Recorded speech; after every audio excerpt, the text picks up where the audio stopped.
Unidade 4, Ciência, o homem na construção do conhecimento. Aula 36, Revisão e avaliação. Muito boa tarde, alunos, boa tarde, professores. Nós voltamos porque agora é revisão 2, revisão 2 para a sua avaliação. Tá atento? Tá ligado? Tá com energia? Então vamos nessa.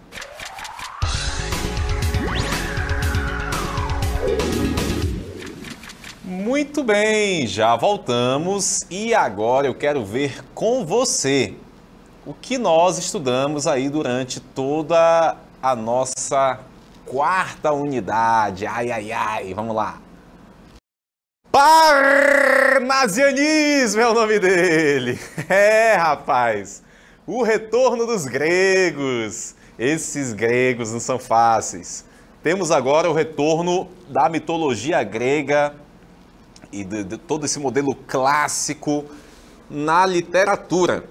As origens do parnasianismo. Em 1868, alguns poetas franceses como Théophile Gautier e Leconte de Lisle publicaram uma antologia de poemas intitulada O Parnaso Contemporâneo, em que defendem a necessidade de tratar os temas poéticos de modo mais objetivo. Vem comigo aqui. Estamos agora falando do parnasianismo. Você sabe que uma escola literária vai sempre se opor à anterior a ela, ok? Parnasianismo. Parnasianismo vai trabalhar poesia. Quem trabalhou poesia antes do parnasianismo? Romantismo. Como era o romantismo? Subjetivismo, nacionalismo. Lembra lá aquela coisa do interior sendo trabalhada? O interior, o eu lírico ali, o subjetivismo, aquela visão pessoal, particular do mundo. Agora vamos ter uma oposição a isso. O parnasianismo vem pregar o objetivismo, não a visão particular, individualizada, uma visão coletiva, uma visão objetiva. E é o que nós veremos agora, algumas características do projeto literário do parnasianismo. Observem. Primeiro é arte pela arte. Perfeição formal. Olhar impessoal. Olha aí. Enquanto no romantismo eu tenho uma pessoalidade, no parnasianismo há impessoalidade para o objeto do poema. Arte pela arte. Perfeição formal. Vem comigo aqui. Parnasianismo. Pensa só. No romantismo, a literatura era engajada na poesia. Por exemplo, a terceira geração poética do romantismo trabalhava o combate à escravidão. Tanto que naquele período teve o Castro Alves, né, que foi conhecido como o poeta dos escravos, né, que fez ali muitos poemas tratando o tema da escravidão, combatendo isso, questões sociais, problemas sociais. A literatura estava voltada para questões sociais. Parnasianismo não. É a arte pela arte. A arte não precisa existir para combater uma questão social. A arte existe porque a arte é belo. A arte existe porque ela é importante. Ela em si só tem toda a complexidade e a beleza. Não é arte para combater isso, arte para mostrar aquilo, não. Arte por ser arte. É arte pela arte. E para isso, o poeta parnasiano, o artista parnasiano, vai se debruçar, ele se especializa na formatação, na perfeição formal, em todo um trabalho minucioso para construir o poema. Tudo bem? Veja o que Gautier falou a respeito aí do parnasianismo. Essa arte pela arte. Ele diz que a arte não existe para a humanidade, para a sociedade ou para a moral. A arte existe para si mesma. Ponto final. Acabou. Aí o Gautier com a sua ostentando uma belíssima barba. Beleza? A arte existe para si mesma. Pode avançar? Algumas características que temos aí sobre o parnasianismo. Opção por uma poesia descritiva.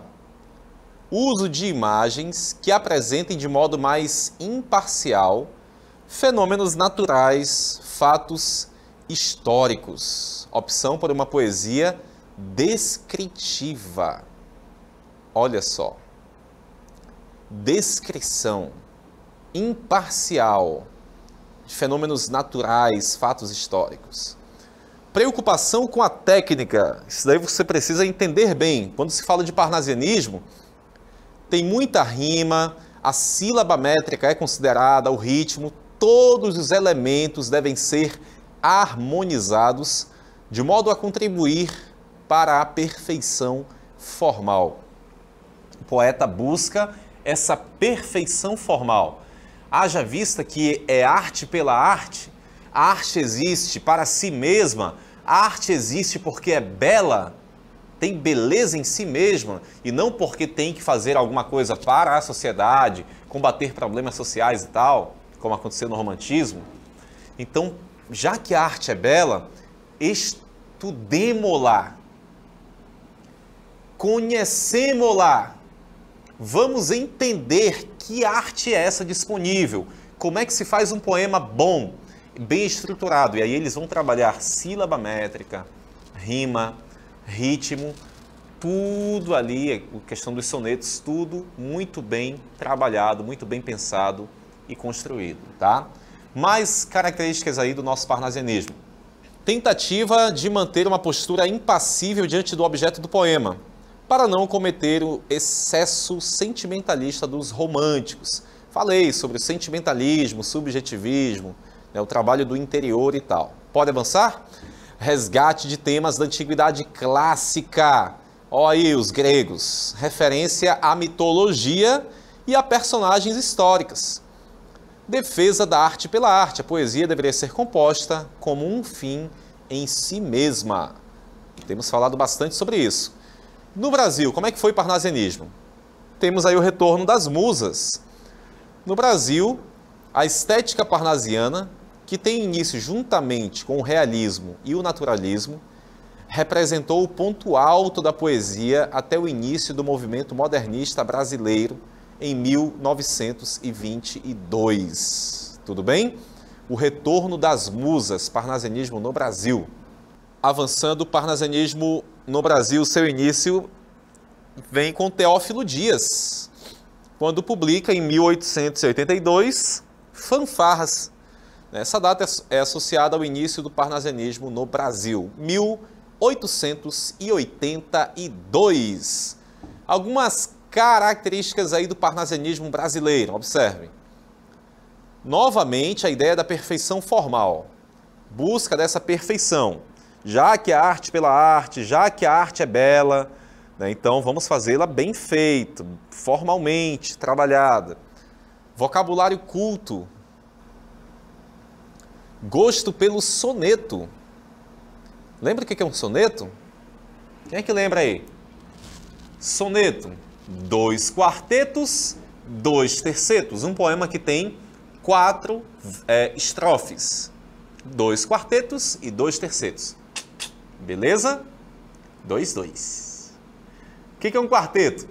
Quarteto, poema, é um verso, uma estrofe que tem 4 versos, quarteto. 2 quartetos, 2 estrofes com 4 versos. E 2 tercetos, 2 estrofes com 3 versos cada uma. Tudo bem? Totalizando então, 4 mais 4, 8. E aqui eu tenho 3 e 3, então 6. 8 mais 6, 14 versos compõem um soneto, divididos em 4 estrofes. Tudo bem? Lembrando que quando falamos de poesia, não falamos de parágrafos.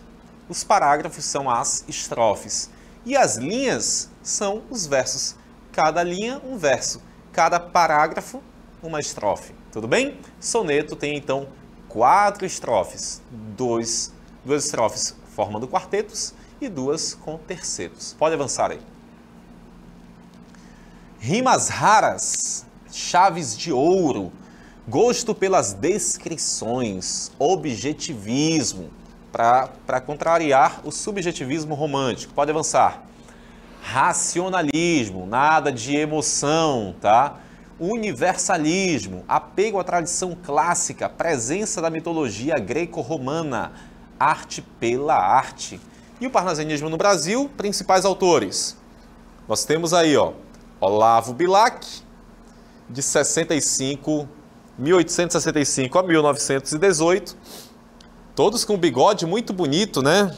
Tá aí, ó, para o aluno Rodrigo aí de Anamã copiar essas barbas aí, ó. Raimundo Correia, 1860 a 1911, Alberto de Oliveira, de 1857 a 1937. Principais autores parnasianos, aí nós temos o Vicente de Carvalho, de 1866 a 1924, e Francisca Júlia, de 1871 a 1920. E aí vem a biografia dele, o mestre Olavo Bilac. Nasceu no Rio de Janeiro, estudou medicina e direito, lembra aí? Mas não concluiu nenhum desses cursos. Pense numa fera, né? Isso aí já deu muitos risos aqui na aula.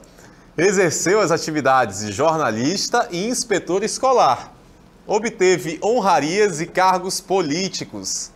Liderou cruzadas pela erradicação do analfabetismo e pelo serviço militar obrigatório. Patriota, escreveu a letra do hino à bandeira e dedicou-se a temas de caráter histórico-nacionalista. Foi aclamado príncipe dos poetas e poeta das estrelas. Guerra nas estrelas.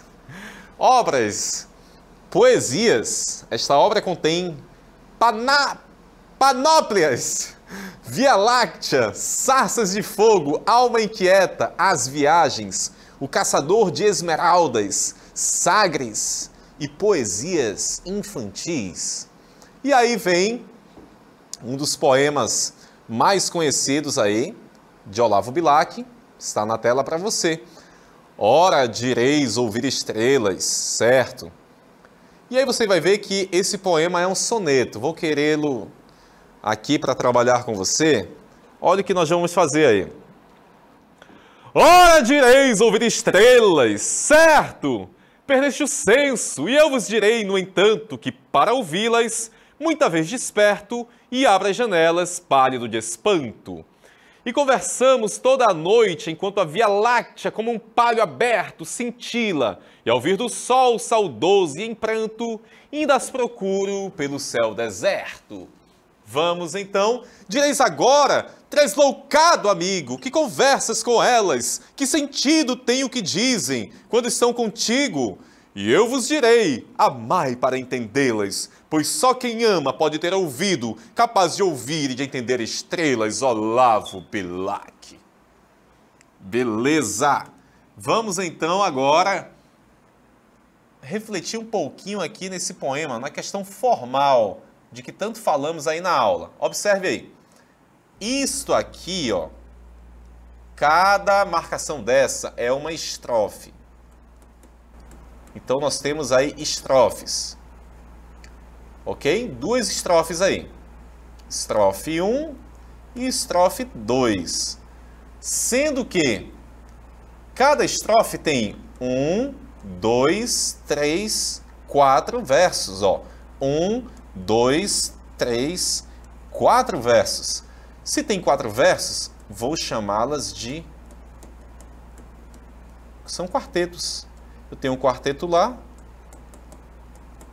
e um quarteto aqui. Tudo bem? 2 quartetos. Aí eu vou olhar para cá. Certo é uma rima. Desperto, rima lá também.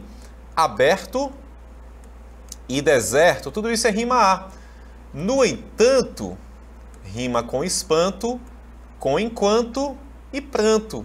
Então eu tenho A circulando aqui, e agora eu vou pegar aqui o lilás para circular as rimas que são letra B. Ó, a sequência ficou A, B, A, B e B, A, B, A. Tudo bem? Aí eu poderia fazer ainda a separação em sílabas métricas. Já vi aqui que nós temos 2 quartetos, já vi aqui a questão das rimas. Aí poderia fazer a divisão em sílabas métricas. Assim, ó. Ora, direis, ouvir, estrelas, certo. 1, 2, 3, 4, 5, 6, 7, 8, 9, 10 sílabas poéticas. Estou fazendo aqui ao vivo com você. A gente conta até a sílaba tônica da última palavra do verso. Perdeste o senso, eu vos direi, no entanto. 1, 2, 3, 4, 5, 6, 7, 8, 9, 10. Todos os versos vão ter 10 sílabas métricas, 10 sílabas poéticas. Mas, professor Júnior, como é que foi essa união aqui, ó? Porque são vogais, aí eu consigo uni-las. Na oralidade, você diz assim, ó. Perdeste o, ó, o tcho. Tcho, não tinha o tchan? Aqui é o tcho. Perdeste o seu, tá? E assim você vai fazendo a sílaba métrica, a sílaba poética. Avançando, você vai ter a segunda parte do poema, que eu já li, e aí nós teremos essa divisão aí dos tercetos. Nós temos novamente 2 estrofes, só que agora são tercetos. Lá eram quartetos. Aqui são tercetos. O que significa isso? São estrofes que têm 3 versos. E elas vão continuar rimando, tá? Todo o trabalho formal do poeta é arte pela arte. A arte existe porque ela é bela, ela é poderosa, ela é pop. Não é para outra coisa. Raimundo Correia, outro poeta nosso aí. Estudou Direito em São Paulo e seguiu as carreiras de magistrado e de professor. Isso daí terminou Direito. Soube driblar a impessoalidade proposta pelo parnasianismo e atingir o universalismo, desenvolvendo temas sociais e, sobretudo, filosóficos. Obras: Primeiros Sonhos, Sinfonias, Versos e Versões, Aleluias e Poesias. E aí vem uma das poesias mais conhecidas, As Pombas. Vai-se a primeira pomba despertada. Pomba aí é uma metáfora de sonhos do adolescente, tá? Vai-se outra mais outra, enfim dezenas de pombas vão-se dos pombais. Apenas raia sanguínea, fresca madrugada. E à tarde, quando rígida nortada, sopra aos pombais de novo elas serenas, ruflando as asas, sacudindo as penas, voltam todas em banda enrevoada. Também dos corações onde abotoam, os sonhos um por um céleres voam, como voam as pombas dos pombais. No azul da adolescência as asas soltam, fogem, mas aos pombais as pombas voltam, e eles aos corações não voltam mais.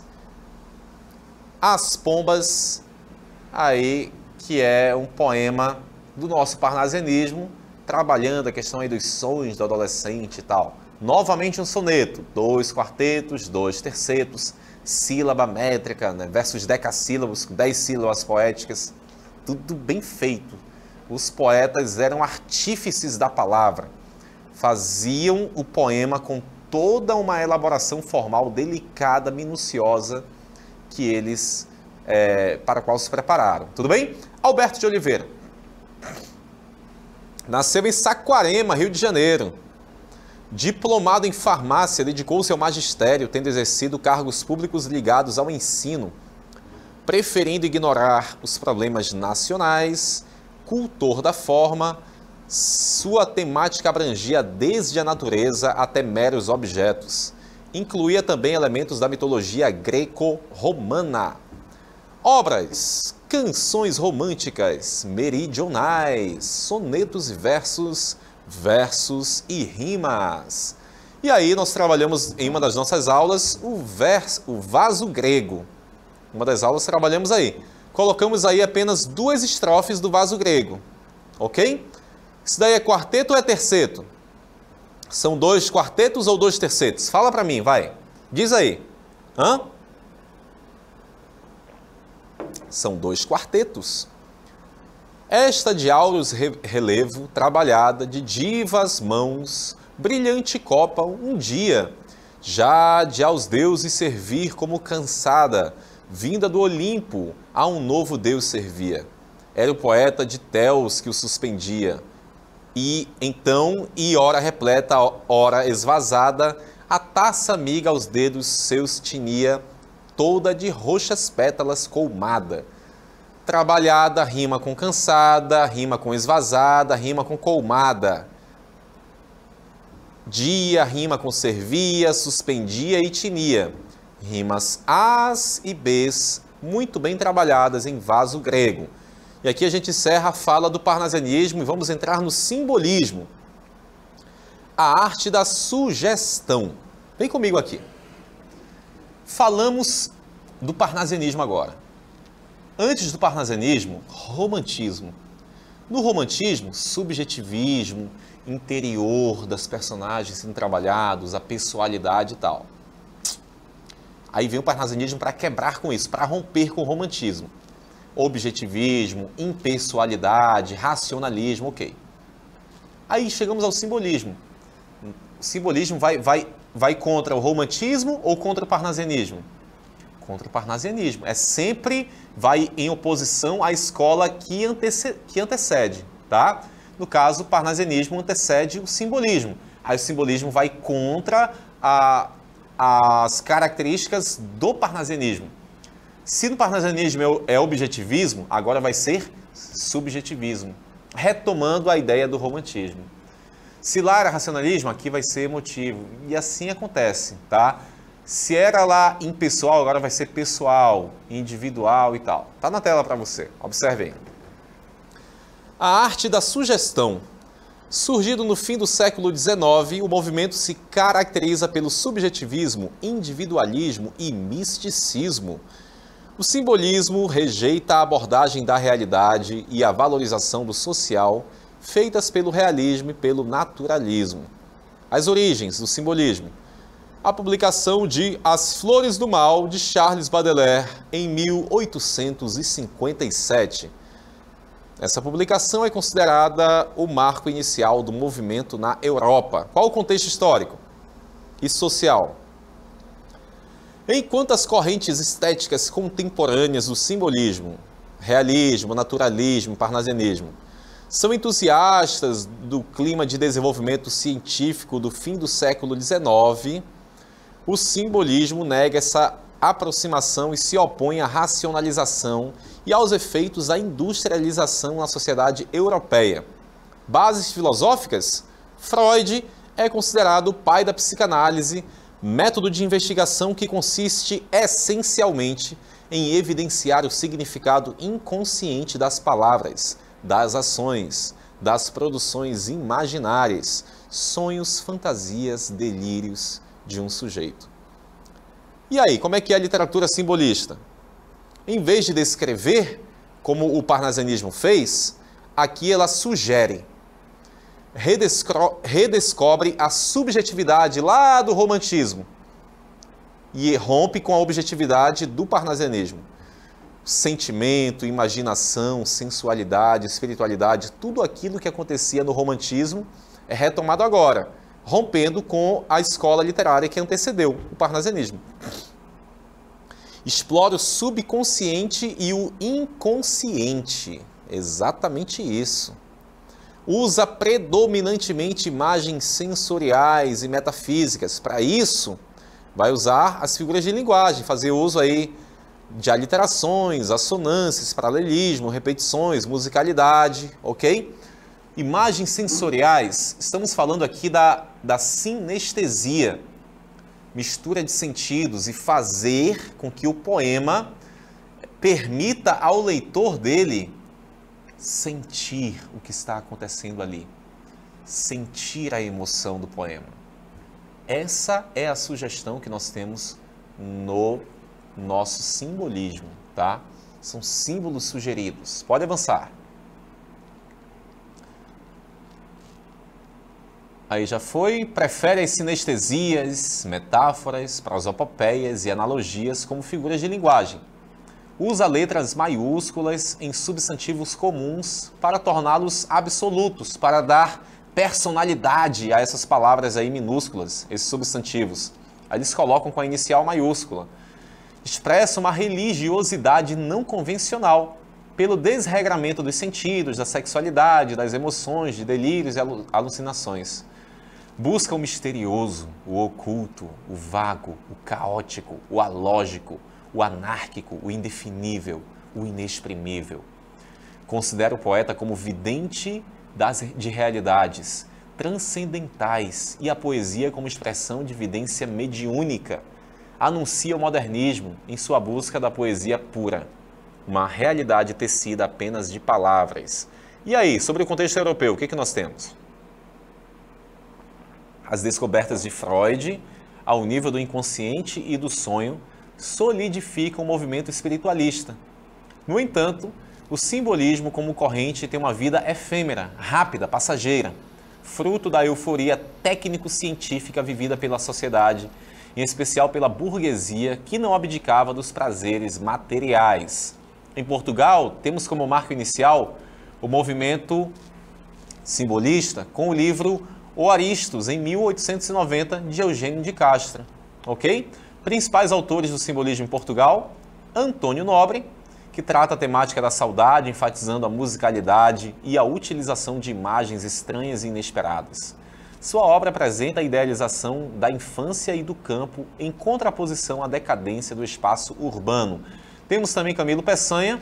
Sua poesia destaca-se pela musicalidade, pela presença de elipses, sinestesias, metáforas, símbolos, ambiguidades, fragmentação e riqueza de imagens auditivas e visuais.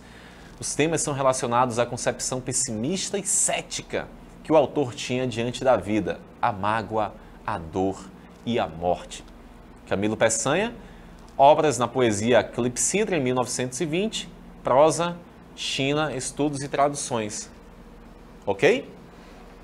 Então, observe, falamos aqui de parnasianismo e simbolismo. Vamos lá. Parnasianismo se opõe ao romantismo.